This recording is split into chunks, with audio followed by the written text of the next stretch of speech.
Bora lá, galera, a gente vai falar hoje aqui sobre um dos temas que mais caem aí nas redações para carreiras policiais nos concursos públicos. E, por exemplo, quem for fazer prova do Sebrasp, esse tema aqui é obrigatório para quem for fazer prova do Sebrasp, beleza? Porque a cada 10 certames dessa banca, creiam 8 é esse tema.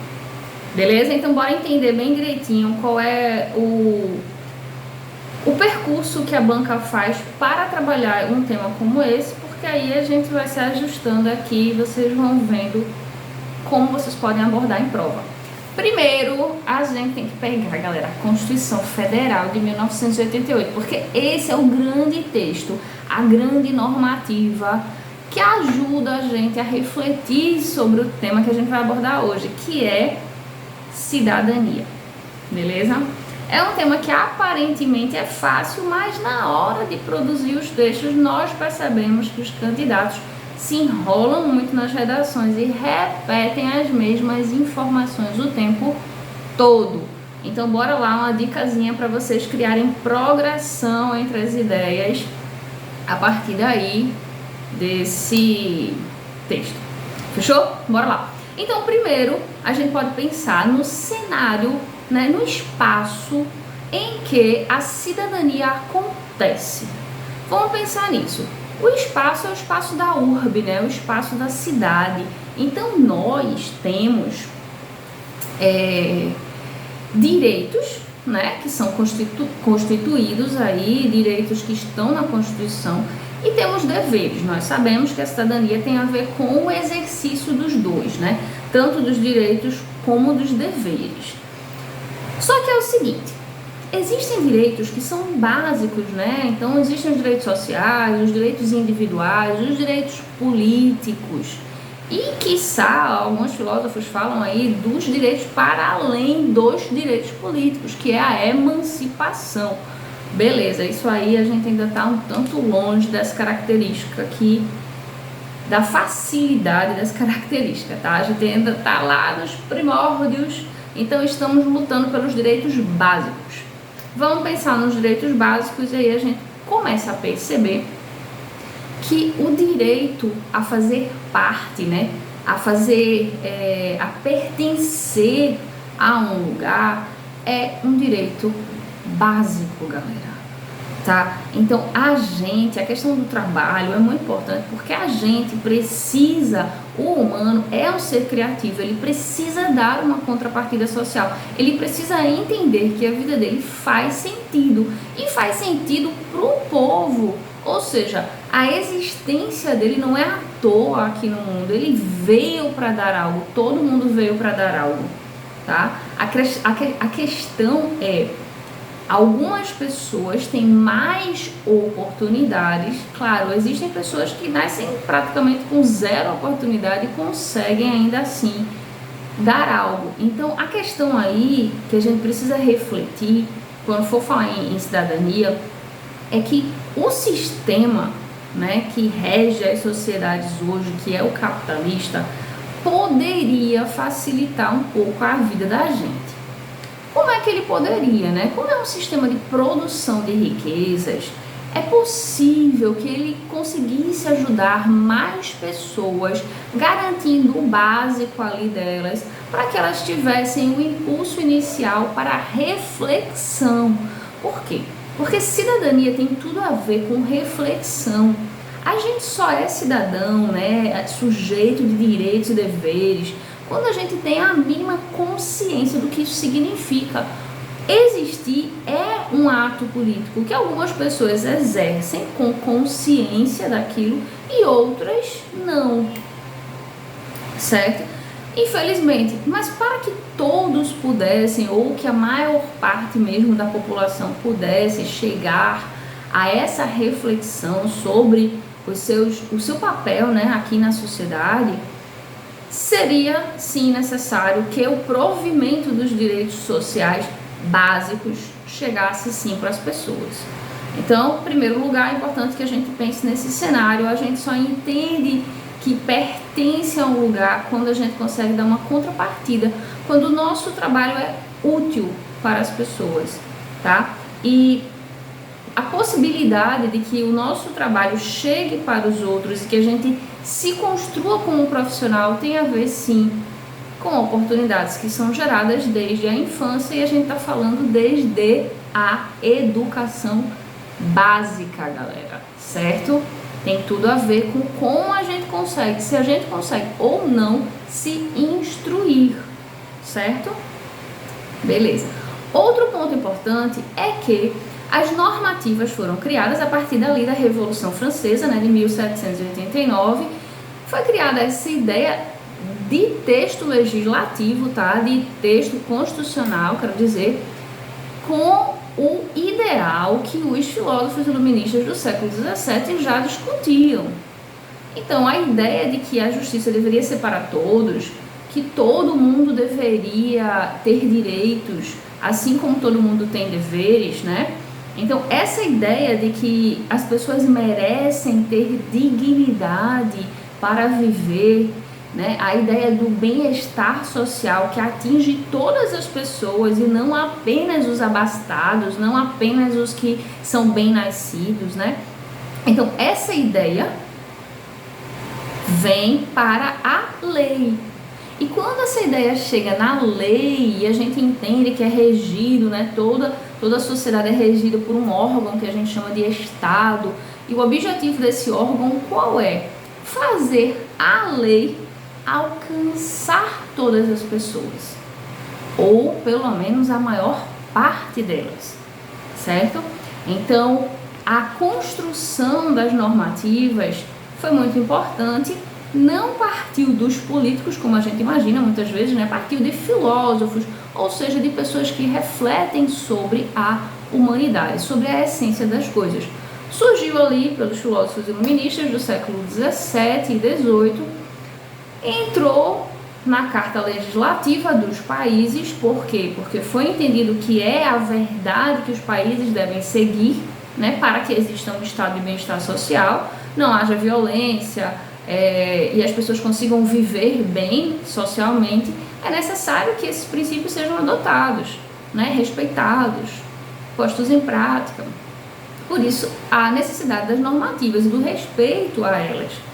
Mas a gente viu, por exemplo, que a década de 80 aqui no Brasil foi a época de maior luta pela efetivação desses direitos. A gente sabe que quando aconteceu aí o sufrágio universal, a gente viu que na década de 80 ainda tinha dificuldade para votar. Então, mulher, trabalhador, né, os camponeses, analfabetos, não podiam votar ainda até muito pouco tempo. A gente está falando, galera, de décadas, né? Então, assim, são 3 décadas, quase 4 décadas, é muito pouco tempo.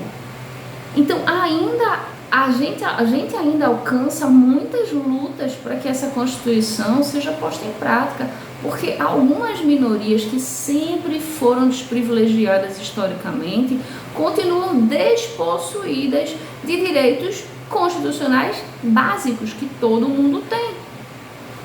Então, junto com a Constituição, né, com a regra, com a lei, existe sim muita luta.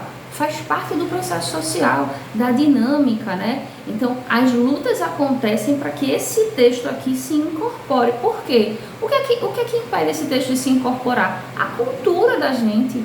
Porque a cultura é de que existem os privilégios, eles devem ser defendidos e tal, enfim, porque sempre foi assim. Então, para que haja uma mudança efetiva nos hábitos das pessoas, é preciso, infelizmente, que haja fricção, né? Ou seja, que haja movimentos, ações contestatórias para que aquilo seja posto em prática, né? Para que a gente acabe com aquela ideia que está ali estagnada e ultrapassada de que algumas classes devem exercer poder absoluto sobre outras. E a gente acaba impossibilitando muitas de usufruir dos benefícios sociais. Então, a desigualdade social é gerada por essa ideia de privilégios.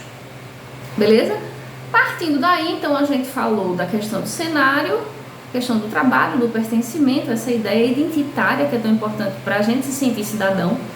Falamos na questão aí das normativas, a criação delas, falamos na luta para que elas se efetivem, tá? E agora a gente vai falar sobre um aspecto bem interessante desse tema, que é a questão da globalização, galera. Olhem só, a globalização fez com que, né, essa coisa de unir mercados, da internet mesmo, né, esse veículo tão importante de comunicação, que fez com que as informações circulassem e as possibilidades também. Então, a era da globalização, aí começo do século XX, faz com que as pessoas comecem a ter acesso a bens e serviços que antes elas não tinham e que estavam restritas a apenas alguns grupos da sociedade. Então, ainda que hoje as pessoas, muitas pessoas não consigam ter acesso o tempo todo a determinados bens e serviços ou produtos, elas podem acessar isso, elas podem sentir o prazer que existe no provimento daquele desejo, tá? Então foi a globalização que democratizou muitos serviços, muitos bens de consumo, né? De consumo, e as pessoas começaram a ser mais oportunizadas, né? Quanto maior é a divulgação, quanto maior é a venda, quanto maior é a distribuição, menor é o preço, mais acessível e as pessoas conseguem adquirir, né? Assim, então a globalização foi um grande acelerador, digamos assim, né, de efetivação de direitos, tá? De direitos individuais. Então a globalização fez com que, por outro lado, ora, se o Estado não está me garantindo aqui o que eu preciso, vamos tentar por aqui, ó. Eu vou tentar me instruir sozinho, porque agora livro é mais fácil de adquirir, eu tenho PDF na internet, eu tenho um mundo de comunicação que eu posso estar ali me aperfeiçoando e alcançar outros espaços que até então não alcancei. Eu não pude alcançar porque eu tive restrições, digamos, né? Estou criando aqui uma hipótese. Como as pessoas que não tiveram muitas chances podem hoje ver a questão da internet, né? Que foi né, dos benefícios aí da globalização. Beleza, passando dessa questão, a gente vê que quando a Constituição da gente, né, foi, como é que eu posso dizer assim, instituída, quando esse texto aqui chegou no Congresso, a ideia, né, na carta lá do Ulisses Guimarães, a ideia aqui era que esse ideário, isso é uma questão que cai muito em prova, o ideário de justiça social e de bem-estar social começasse a ser efetivado. A proposta não era que existisse um livro que a gente levasse para cima e para baixo e estudasse ele para concurso, existisse um livro que fosse considerado como a Carta Magna do país, a Constituição Cidadã.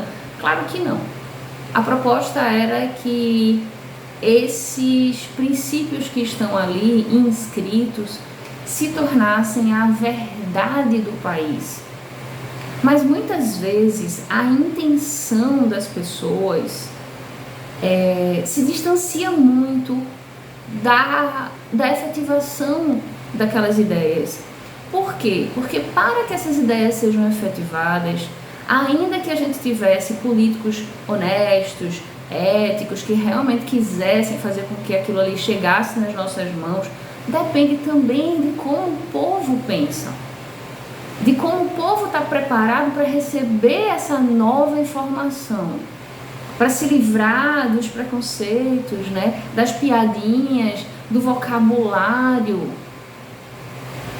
da forma de julgamento, das formas, né, de julgamento. Então, quando a gente, como povo, como população, se destituir desses vícios de cultura, né, que restam aí do patriarcado, dessa questão aí da hegemonia europeia aqui no Brasil, que seletizou uma galera aqui e que marginalizou outra, enquanto isso aí não for entendido, percebido, criticado e rechaçado dentro da nossa cultura por nós mesmos, a gente vai continuar reproduzindo as ideias que o Portugal e as outras nações europeias trouxeram para aqui, para o Brasil, e que se puseram aí como hábitos para as pessoas. Então vale a gente refletir que cidadania tem muito a ver com entendimento, reflexão de cada um. Por isso que eu falo tanto para vocês, as bancas querem que o candidato faça o que na conclusão? Coloque o papel do cidadão, coloque o papel reflexivo da gente.